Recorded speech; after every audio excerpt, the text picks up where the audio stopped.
versus Alan Shupe, Infect, and Sneak and Show.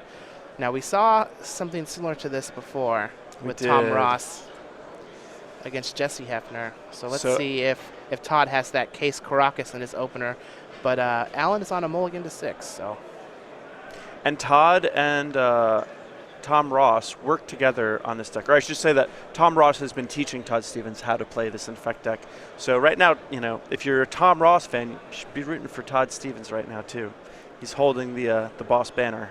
Todd should go see if Tom will let him wear his leather jacket. Yeah. I bestow my power upon thee. Leather jacket with the shirt and tie. Yep. He is the best dressed man on the Open Series. Oh, yeah. Todd's going to start off with a Verdant Catacombs 19, going to go find a Tropical Island, cast a Noble Hierarch, pass it back to Alan. Alan has a Scalding Tarn, just going to pass it back to Tom. We're going to play a little slow. And one of the classic ways to get ahead, especially in the early game, is just having access to more mana. We see that Todd Stevens is playing these Noble Hierarchs to have access to more mana. Alan Shupe has access to cards like City of Traders, Lotus Petal, Ancient Tomb.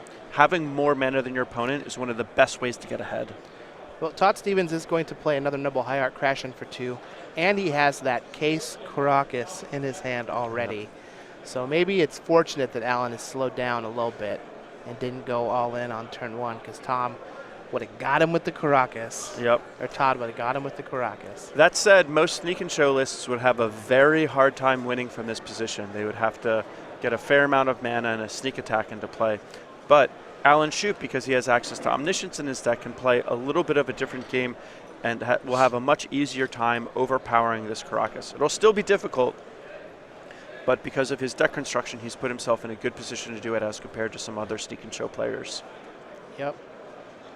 So Alan's going to fall to 17. He's going to shuffle with a Scalding Tarn after he resolved his Ponder.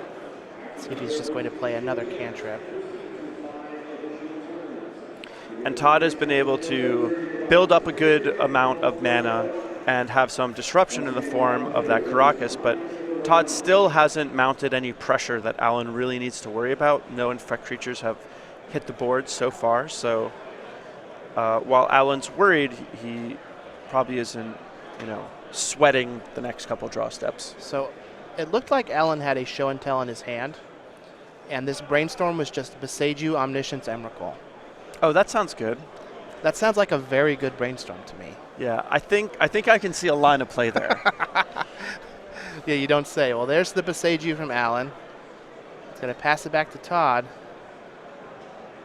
Let's see what Todd can get going here on his turn. And whenever you see your opponent play Boseiju, that's usually a good time to think, okay, what's the worst thing that can happen next turn? Because that's probably what's going to happen. Here comes a Ponder from Todd Stevens. This is where Todd needs to say, okay, I need to dig for something crop really good. Rotation for a Wasteland. Yeah. A crop rotation for a Wasteland wouldn't be a bad idea. He could even kill his own Tropical Island because he still has those Noble Hierarchs as sources of blue and green mana. See what Todd decides to do with this Ponder. Boseiju Go has to be one of the scariest things that you can have happen from a You and I have done it many times, and we can speak from experience saying that the Boseiju only comes down when we know we're going to do something with it. I have, however, used it to cast a lot of dig-through times. Yeah. I'm only going to delve 6 this time. We got an extra colorless. Here comes another Noble Hierarch for Todd. He did keep that Ponder on top. He's going to crash in for 3 with his Noble Hierarch. Going to bring Alan down to 14. Let's see if it's going to matter much. Alan's going to untap, draw for his turn. Going to play a Lotus Petal. Storm Count equals 1. Yep. He's going to get a basic island. All right, he's going to lose 2 life, go to 12. And this Boseiju will make the Show and Tell uncounterable. He's going to cast Show and Tell.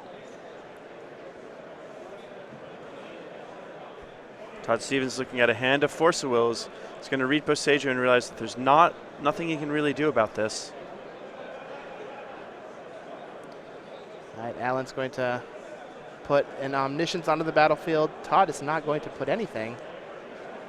And now, Omniscience into Emrakul is so good because you, as opposed to putting. Oh, looks like it was a Gristlebrand. Oh, not it's a an Gristlebrand. Emrakul. Okay, excuse me. Right, so he's going to cast a Gristlebrand with his Omniscience. Oh, I hate it when I can't see the cards in their hand. It makes me look like a fool.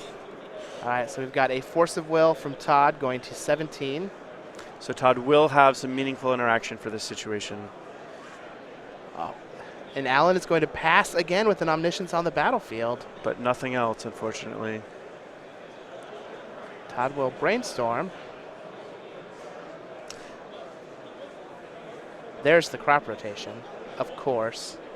Just in time. He does have a bunch of Invigorates in his hand, though, so if he gets into a spot where he can crop rotate for an Inkmoth Nexus, he might just be able to win next turn.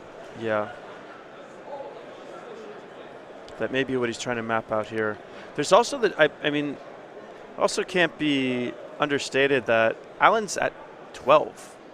Yeah. Todd can just attack for 3, and Todd already has a 3-turn clock without deploying any more threats to the board. Yeah, just attack for 3. It'll bring Alan down to 9. He's just going to pass the turn back with Omniscience on the battlefield. Alan really needs to draw a card like Dig Through Time. That would help in this situation. And this might be that crop rotation for an Inkmoth Nexus that you were talking about. Todd's going to crop rotate. Well, he does have to make sure that he has a forest to be able to play those Invigorates for free. Yep. If he's planning on winning this turn, it might have been correct to get rid of the Caracas. Since at this point a monster is just going to kill you regardless if you bounce it or not.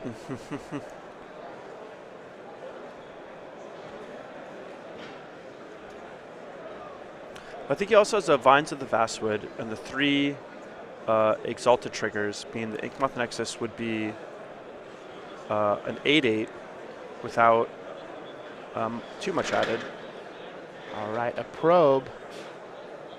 And he does hit a land drop, so that means those Invigorates are going to be turned on. Todd Stevens likely is going to see that the coast is clear. He's going to activate his And go Inkmoth for the kill. Nexus. He's going to use a Wooded Foot or a Windswept Heath to fall down to 15. 2 Invigorates. And a bunch of Exalted triggers. That's going to be 12 Infect. And it would have been interesting this game if Alan had decided to put the Grizzlebrand in rather than Omniscience. Granted, he would have been doing it in the face of the Caracas, but again, he would have been able to get a chance to draw 7 cards and probably do something even bigger and more powerful the following turn. By doing it the way he did, the whole point of Boseiju is to make it so that you're impervious to counterspells. But because he put the Omniscience into play off the show and tell and then cast the Grizzlebrand for free, that opened up Todd Stevens to be able to interact with those counterspells that had been, rendered temporarily useless in his hand. So, I'm not 100% sure what I would have done if I was sitting on the table, but it's certainly a play that's worth considering. Another interesting idea is, I'm not sure what he drew that turn, so whether or not the last card in his hand after the Grizzlebrand was the show and